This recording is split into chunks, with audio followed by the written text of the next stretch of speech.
Hey, what is going on, guys? Hexam back in today with a brand new video, and as always, in the top below is the topic we're going to be talking about today, which is Iron Fortress. And this episode really, I thought it was strange in the first half. Like, it had a strange, like, meta going on, really strange feel. We're learning a lot about Moon Man and everything, and we finally learned what the hell that so-called smoke is. It's actually a fused colony, which is kind of self-explanatory. It's just a bunch of cabanes that fuse, and one of them is the heart, which controls everything that's actually going on. That's what, and at least that's what I caught from what they're saying.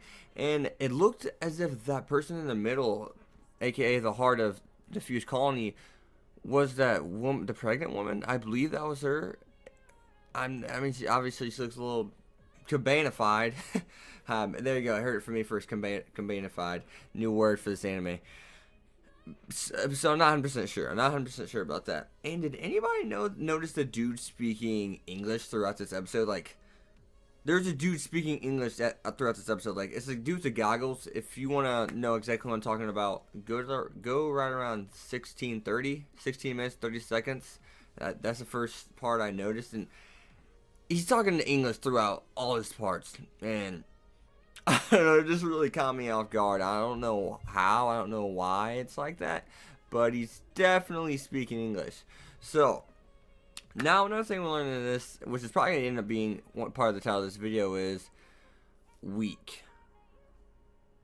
They basically acknowledge they're weak, and at first Mume doesn't acknowledge she's weak. She refuses to believe that she is weak. Ikoma, he straight up says we're weak, and Mume's like a badass. We don't expect her to be weak or anything like that. We think she's like the strongest character ever, but it turns out she's weak. And another thing we find out is Mume's entire group that she was with. I don't know if it was the one previous, or I think it's referring to like her mom and everything, and that group of people. They're all turned cabanes. So right there, out the get go, Ikoma and Mume really can be attracted to one another because they've gone through a lot of the same things. We literally get to see Mume's mom died and how she died, and we can tell Mume's getting very, very more, very attached to Ikoma, especially when she's like, "Where is he?" She's wondering if he's dead. She's getting a little, crazy. She's going crazy. She's like, "Wake up!" And thank God he answers. And I just.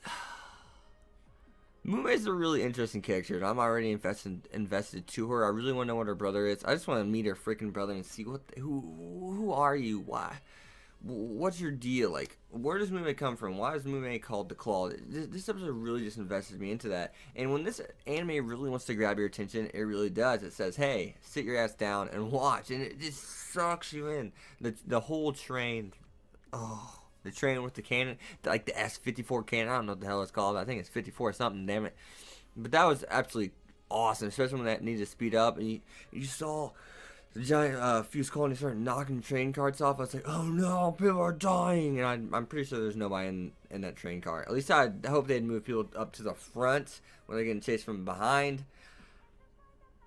I hope no one's on that train car. It didn't make it seem like it. They didn't make it a point to say, hey, there's people in there and they're dying right now. So, we also had Ikoma versus the Cabanes, and that's whenever Ikoma says we are weak. And he absolutely he goes off. He kills so many Cabanes. And one thing I want to state before in this video is Kabaneris, aka Ikoma and Mume, it really goes to show how well they can freaking heal and how powerful their regeneration is and how quick it happens. Because Mume was fucking crushed by rubble. Like, I'm pretty sure she's bleeding from the impact from her side of all that rubble falling on her. And once they get her out of there, she's immediately okay. Like, what? Like, I don't really know what to say about that. That's a little crazy. I really do hope they stop with the limb thing now. I hope they stray away from it for a while, because limbs keep getting jammed into parts of the train and it causes an issue. I do feel like that's a little bit cliche. Like, that's too. It seems too easy of a scapegoat. We're gonna make this. Oh, they do make it epic.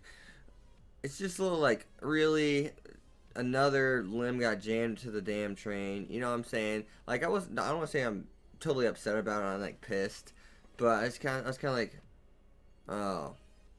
Okay. Yeah, I just hope they step. They have to. I mean, I hope they realize that you can't just keep saying, "Hey, there's a limb stuck in the train."